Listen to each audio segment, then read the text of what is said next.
सर्वत्र गोविन्दनाम सङ्कीर्तनं गोविन्द गोविन्द गोपिका जीवनस्मरणं गोविन्द गोविन्द नारायणीयं दशक 17 दशक 17 ध्रुवचरितवर्णनम् उत्तानपादनृपतेर्मनुनन्दनस्य जाया बभूव सुरुचिर्नितरामभीष्टा अन्या सुनीतिरिति भर्तुरनादृता सा त्वामेव नित्यमगतिः शरणं गताभूत्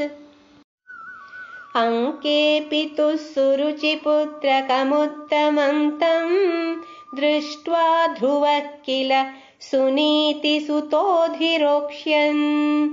आचिक्षिपे किल शिशुः सुतरां सुरुच्या दुःसन्त्यजा खलु भवद्विमुखैरसूया त्वन्मोहिते पितरि पश्यति दारवश्ये दूरं दुरुक्तिनिहतः सगतो निजाम्बाम्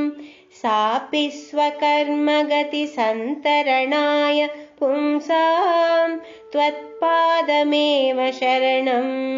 शिशवे शशंस आकर्ण्यसोऽपि भवदर्चननिश्चितात्मा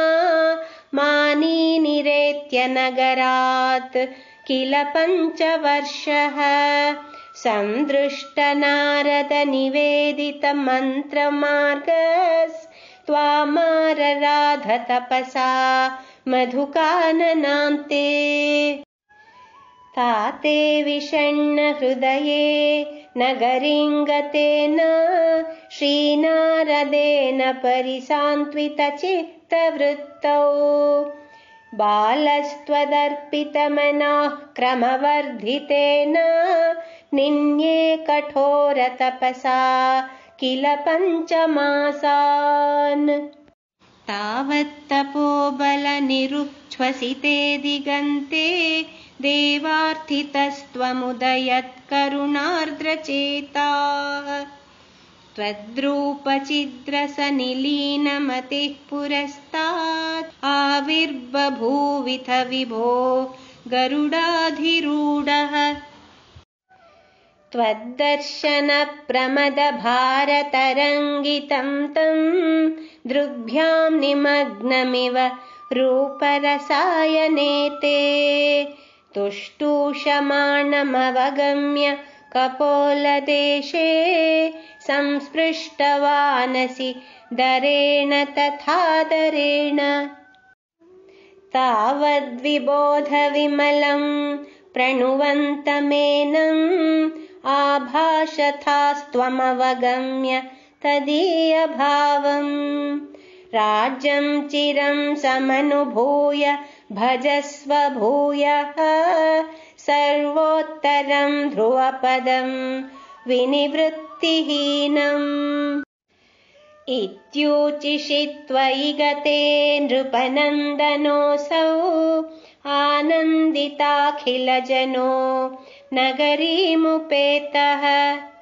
रेमे चिरं भवदनुग्रहपूर्णकामस्ताते गते च वनमादृतराज्यभारः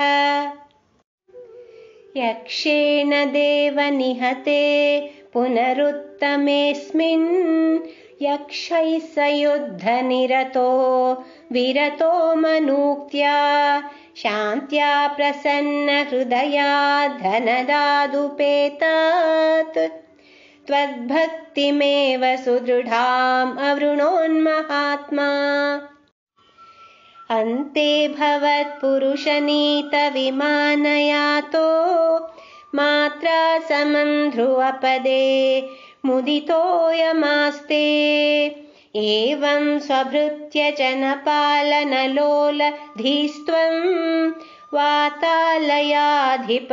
निरुन्धिममामयौघान् नारायणा अखिलगुरो भगवन्नमस्ते।